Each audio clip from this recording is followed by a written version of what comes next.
Привет, друзья! Вы на канале Классика орхидейного жанра, и сегодня мы продолжаем тему очень простого ухода за орхидеями для начинающих, без замены субстрата, без удаления торфстакана, о существовании которого многие начинающие даже не подозревают.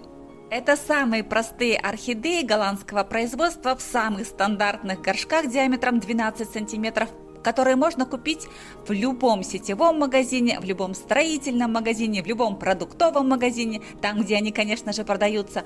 В общем, это самые простые сортовые орхидеи, которые чаще всего встречаются в продаже. В прошлом видео мы рассмотрели развитие совершенно здоровой орхидеи, одной из двух, которые я получила 24 сентября 2021 года. А сегодня мы посмотрим на вторую орхидею, которой повезло меньше и которая оказалась со стволовой гнилью. Мы также посмотрим на развитие этой орхидеи за 2 месяца и 1 неделю, оценим все этапы развития, что случилось, что произошло, отцвела, зацвела, что вообще происходит с орхидеей в течение 2 месяцев в домашних условиях. Итак, друзья, небольшая предыстория. 24 сентября 2021 года в мой уход, в мои домашние условия прибыло 2 голландские орхидеи. Одна из них слева Buttercup, справа Phalaenopsis Sunset Love. И если в прошлом видео мы говорили о левой орхидее, о Buttercup, то сегодня поговорим о правой, о Sunset Love. В этом видео мы рассмотрим все. Субстрат, который был при получении, в котором орхидея оставалась 2 месяца, развитие корневой системы и развитие листовой массы этого растения. Эта орхидея принимала участие в нескольких моих экспериментах, вольных или невольных, и поэтому вы ее уже могли видеть в некоторых видео. Тем не менее, здесь мы объединим все то, что уже знаем, дополним, посмотрим, проанализируем и сделаем соответствующие выводы. Так, друзья, глядя на эту орхидею, можно подумать, что это идеальное растение, просто идеальное, слов нет. Прекрасный ствол или стебель с 4 парами листьев, все листья красивые, за исключением одного. Лист насквозь разрезан канцелярским ножом. Теперь смотрим на грунт, в который посажена орхидея, и это кокосовый субстрат. Что это за субстрат? Это кокосовые чипсы, кокосовый торф и кокосовое волокно в смеси. Это очень влагоемкий грунт, который чаще всего называют субстратом-убийцей.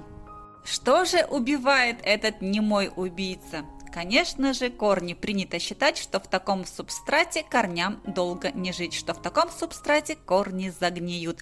Взгляните, пожалуйста, на эти корни.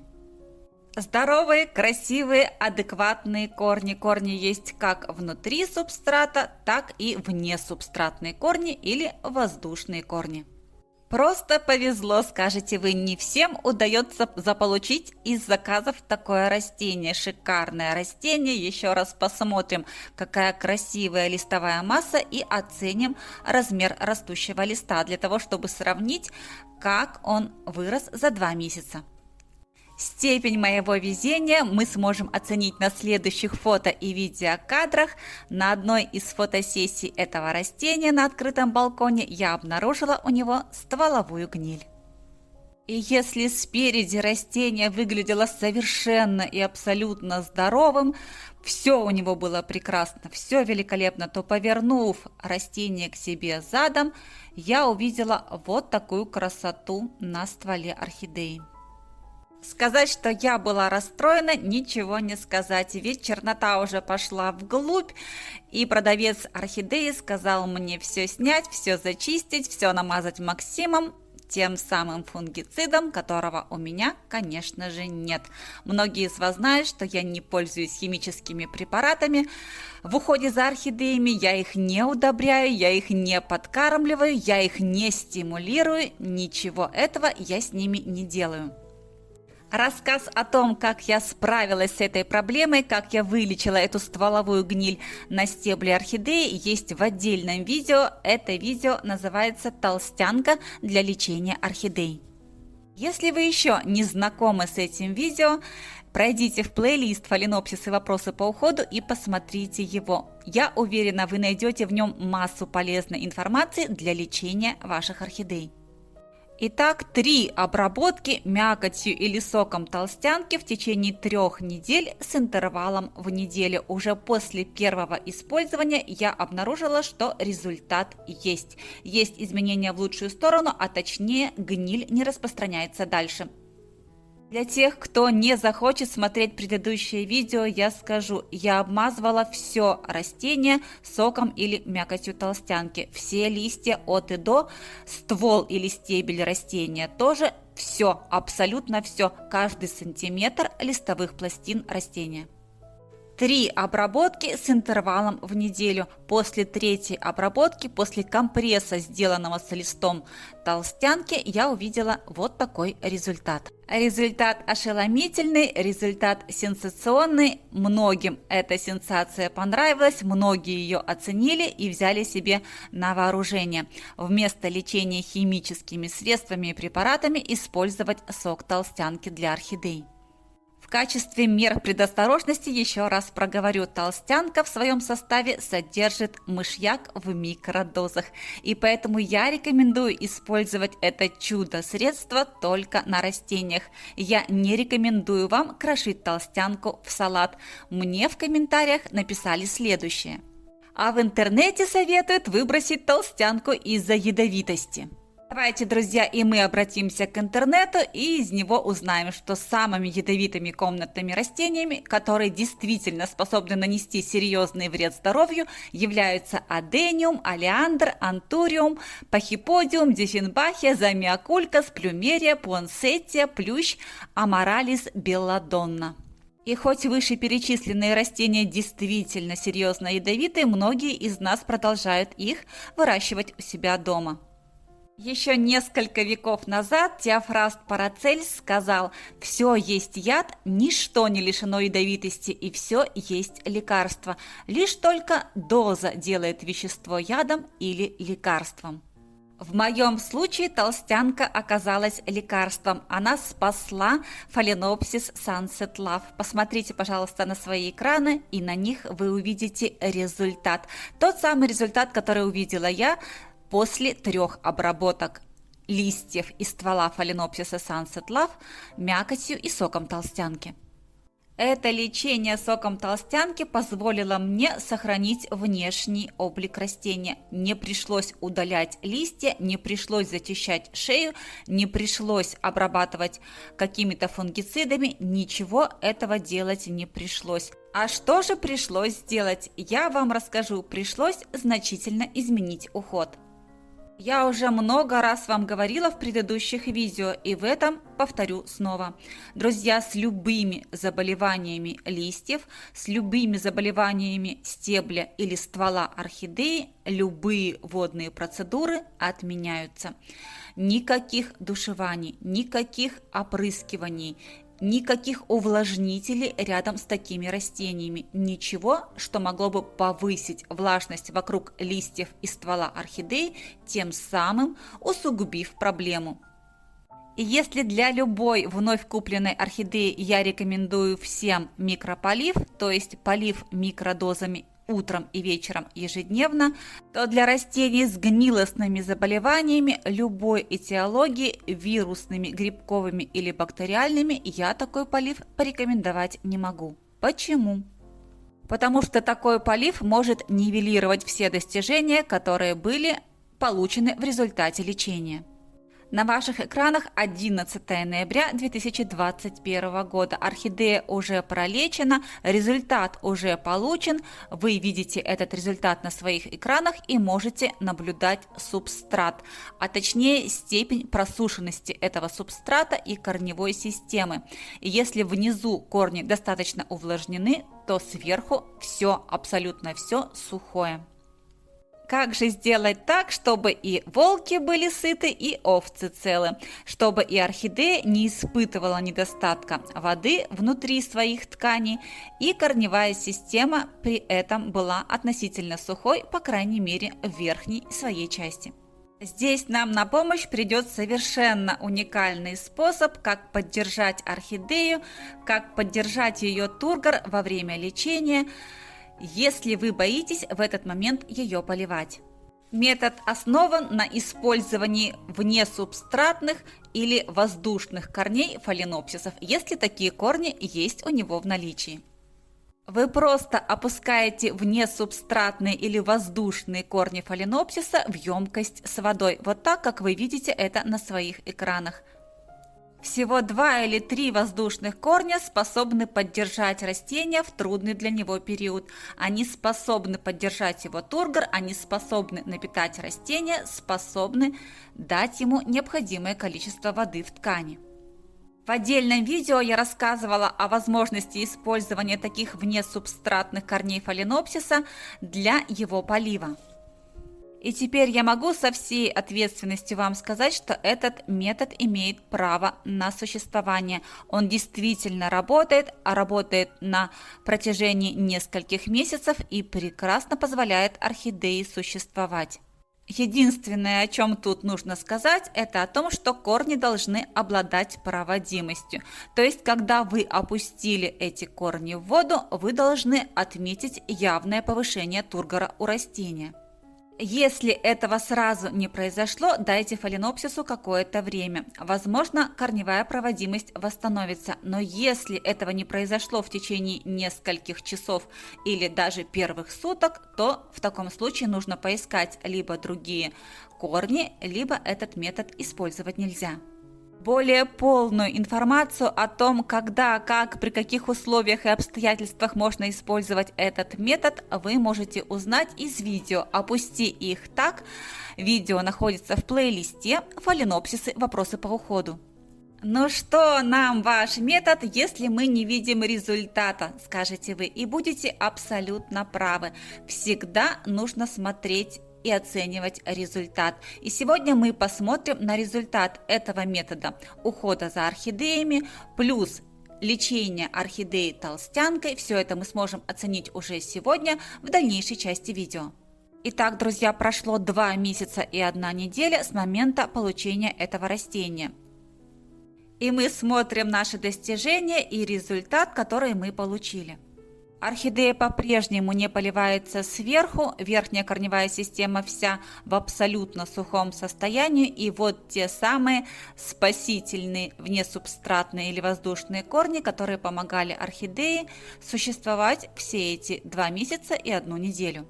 И вот эти же самые корни, но они уже не опущены в емкость с водой, а они прекрасным образом орошаются из пульверизатора. Почему? Что произошло такого, что позволяет мне это делать?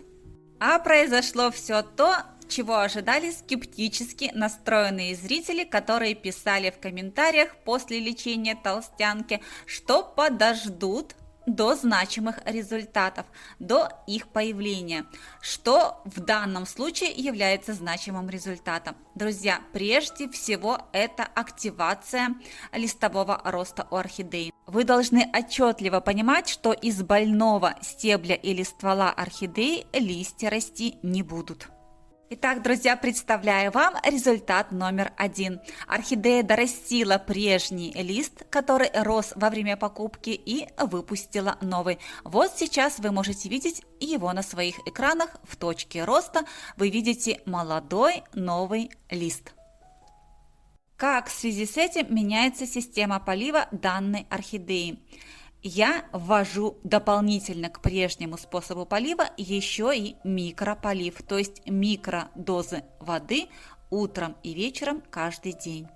Микрополив также осуществляется по краю посадки, не задействуя при этом торфяной стакан, который обычно находится под стеблем или под стволом орхидеи. И так же, как в прошлом видео для прежней орхидеи, он создает для растения эффект росы, то есть получение растением свежей воды каждый день утром и вечером в микродозах. Какие меры еще предпринимаются? Посмотрите, несмотря на то, что растение великолепно себя чувствует, несмотря на то, что у него растет новый лист, внесубстратные корни по-прежнему находятся в емкости с водой. Но вода ли это? Нет, друзья, это не вода, это настой толстянки.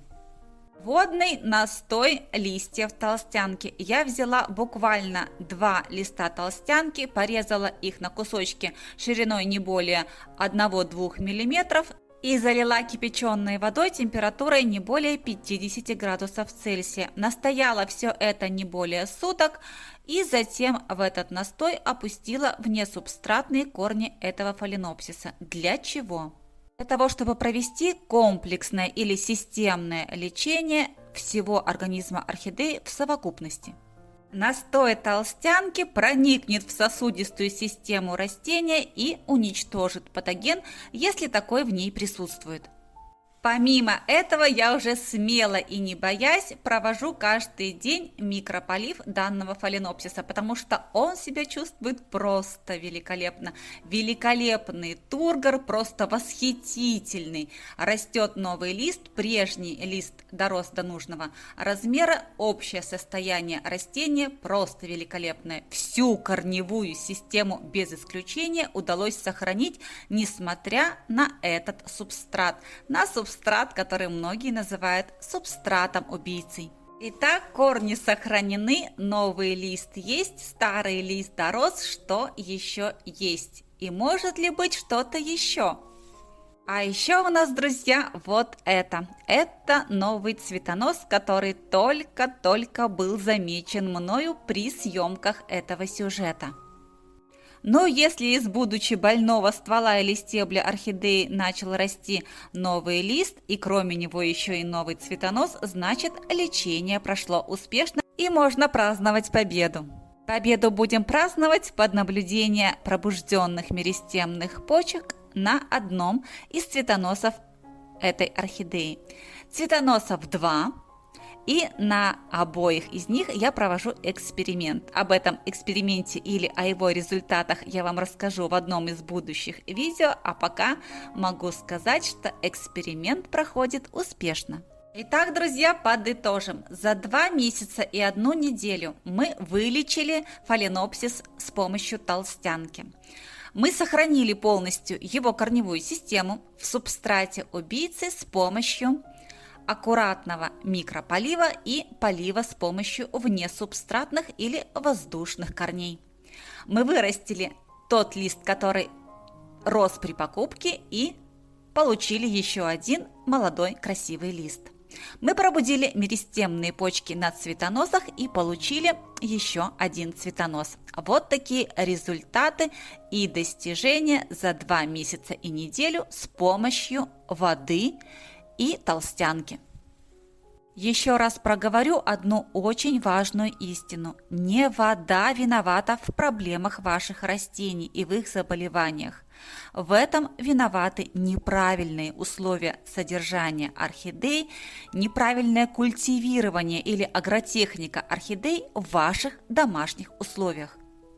Правильными условиями для содержания орхидей являются достаточный уровень освещенности, это и естественный солнечный свет, и искусственный свет до 12 или 14 часов в сутки. Это и прекрасный воздухообмен, то есть вентилирование не только листовой массы растения, но и его корневой системы. Это правильные температуры для усвоения углекислого газа внутри организма орхидеи для фиксации СО2. Это и достаточное потребление орхидеи воды. Именно для достижения этой великой цели достаточного потребления воды внесубстратные корни этой орхидеи всегда находятся в емкости с водой. И если вы по-прежнему боитесь поливать свою орхидею, если вы по-прежнему боитесь загнивания корневой системы своего фаленопсиса, опустите его внесубстратные корни в емкость с водой. Уже это позволит вашей орхидее существовать. А вот, друзья, то незабываемое чувство, когда видео находит своего адресата. Это я, та, что чуть не загубила свою красавицу. Но это все по незнанию. Поливаю микрополивом и сейчас. Вижу, что ей делается хорошо. Корни позеленели, листья, что ближе к середине, поднялись и стоят так ровно, как цветоносы. А еще 2 пары листьев тоже стали намного лучше.